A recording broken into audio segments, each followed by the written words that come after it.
Greetings, everyone. This is one of the ones, and what you're looking at now is an original drawing that I did in the early 90s when I was a very young man. And what we have here is a drawing about our time now that I made a long time ago. Just how I felt, kind of how I've always felt. And what we have is the Lion and the Lamb, and then we have the world, which is in God's hands, and we have all of those souls that are going to rise up to meet Jesus, which is the Lion and the Lamb, in the heavens. And if you notice, we have these three peculiar asteroids, comets, and don't ask me how I knew, but there they are. And could they be El Nin, Tai Chi, and Honda? Or, as some people know, the Blue Kachina and the two nephews, with the Nemesis, the Purifier, coming close behind. And then we have over here the Rainbow Water Fire, the supernatural force that is delivering revelation, information. Knowledge will increase, as the scripture says. And then what we have here is the angel of the Lord, who is delivering the knowledge. So I just thought this was an interesting picture for you all to see, and to kind of know what I've been about all my life, or where my focus has been. Okay, so we're going to get right into the situation here. And I have to remind you, all I have is an Android phone. I'm really an artist, carpenter, a woodworker. I build furniture and art and create things out of recycled things and all kinds of stuff like that. That's what I do. I create. And I really haven't paid much attention to computers and all that other kind of stuff. And all I really have is a phone right now. And I got a train coming. I'm deciding.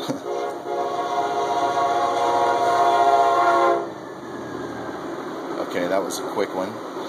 So anyway, we're talking about this crop circle here. Bear with me. This is going to be very interesting. We're talking about this crop circle here, and I'm just got a photo printout. It's that serpent one, okay? There's his head sticking out, but this is the title. I want you to go look at it at this site. It's the Daniel O. Doria, and it's going to be titled as Wiltshire.Reported 29th July, West Woodhay Down, and then it's NRINKPEN HD. Okay, so when you go there and you pull that up, you're going to see this gigantic circle situation, okay? And I have translated this crop circle, all right? And I'm not a crop circle translator, but what I am is a truth seeker, and I have sought that truth all my life. Now, I found that truth early, which is Jesus Christ, one God, eternal salvation. I'm fully versed on all of that. But I also am very, very, very hungry for the truth, and I always have been. And I believe that I deal heavily with the Spirit of truth that has been poured out upon all flesh, which means you also deal with the Spirit of truth. So in you dealing with the Spirit of the truth, and which is the same Spirit of the truth I deal with, then you will probably get what I'm telling you. So what we have here, after you look at the picture, first I'm just going to read it. Now if you go to the comments there, you're going to see, but this is going to be the translation broken down, and I'm going to basically read you from my comments. And this translation is going to be somewhat startling of what this thing really says. So first off, I'm going to read. Of the Hindu cosmology, Sesha is the serpent destroyer of Vishnu, who represents the destruction with a venomous fire of one world age as it shifts to another. This crop circle is symbolizing this currently happening event. Notice the trident-shaped tongue. It is a major clue. It is the scepter of Tiamat, the Sumerian term for our planet. Vishnu equals Anu, which is a Sumerian god, and Vishnu is a Hindu god. Brahma equals Enki. Sesha equals Enlil. Remember, Enlil is the one who destroys the earth with the flood, end of a previous world age. Now, y'all all know that as the flood of Noah, but the Sumerians have the exact same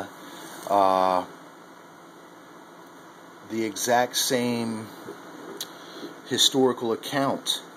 And in their account, there is one God who seeks the destruction of man, and he is a pair of brothers. The other brother is named Enki. This God's name is Enlil. So that's what that's all about. And remember, we're dealing with how they see things, not how we see it. Alright, now, here we go. The crop circle does not say world is finished. Only current world age Pisces transitioning into Aquarius will be destructive. Once again, the circle's message, not mine. There is more to the circle's very in-depth message. Another famous serpent ended a previous world age. Garden of Eden ring a bell?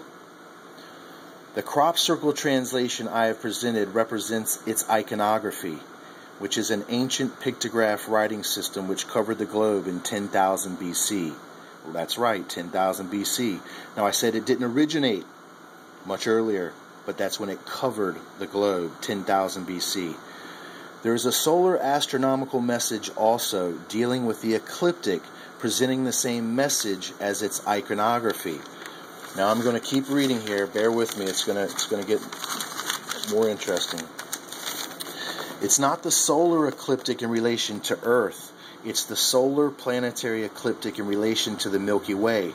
Not only the end of this fifth world age, but also the end of the Mayan greater year of 128,125 of our solar years. So the serpent circle astronomically, the serpent crop circle is what I'm saying, astronomically is our passage through the plane of the Milky Way, attributing to the rise in consciousness, which is biblical. It says knowledge will increase. Okay? But the serpent represents also a time of final judgment, and at the same time, a sort of resurrection. Now I add in something here just for you to think about. Remember, the Anunnaki were a global presence. Their physical appearance resembled the 5 world races, meaning some were Aryan-looking, Asian, East Indian, and so on. Why? They were rematerialized in the genetic likeness of the world races. They do not come from Nibiru. That is a lie, to mask their true origins. Now, I have another video out that's about the locust. Now, we're talking one and the same. They didn't come to mine gold as they would have, you believe, although they did eventually start. Clue, monatomic gold. And monatomic gold is the single atom form of gold. It is when gold has been manipulated to lose its ability atomically to hold itself together, so it collapses in on itself particularly, and it turns into a monatomic state. And it is the same powder that you have seen referred to as the elixir of life, and the philosopher's stone, which the alchemists throughout the ages have searched for. Think 15th century, think Tudor period. And then it's also the same white conical powder that the pharaohs of Egypt ate to go to the field of Sharon. It's also related to the Ark of the Covenant, which is an electrical capacitator.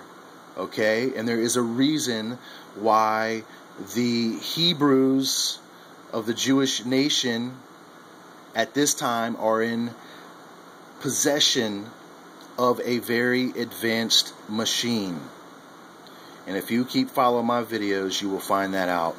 So I'm going to keep on going on. What is the giant circle that the serpent is emerging from? And you have to look at the picture.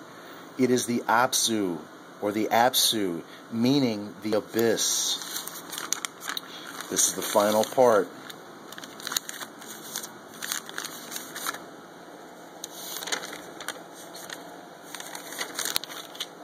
Okay, sorry.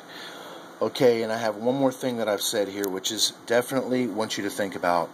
A lot of people have associated this crop circle with Kundalini rising, and in a way, it does, in a small way. But remember, everything is reflective. Everything is reflected from a lower to a higher. There are many layers to this onion, my friend, many.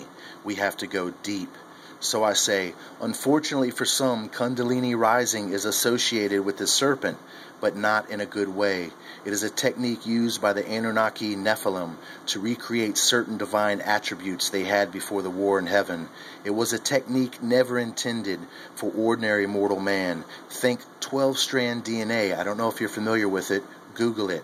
It has led all mortals on a wild goose chase through the ages, or worse, insanity.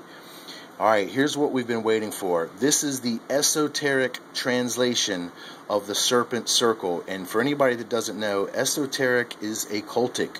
This is the occultic translation. We're dealing with those who are into the occult. So obviously there is an occultic translation which this thing is stating regardless of its astronomical or its iconography. The astronomical, remember, was the passage of the whole planetary system through the Milky Way galaxy, one complete circle, all the way around our sun and our planets and everything, which takes about 100,000 years. All right, so that was what that was revealing, saying that it was going to be a destructive passage, among other things. But at this point, what we're looking at is the occultic, which is what they're hoping you miss, in which we haven't. And here it is. It says, we have toiled throughout the countless ages to rise the serpent of chaos. Now, remember Kundalini. From the eternal abyss, bringing into final being the new world order.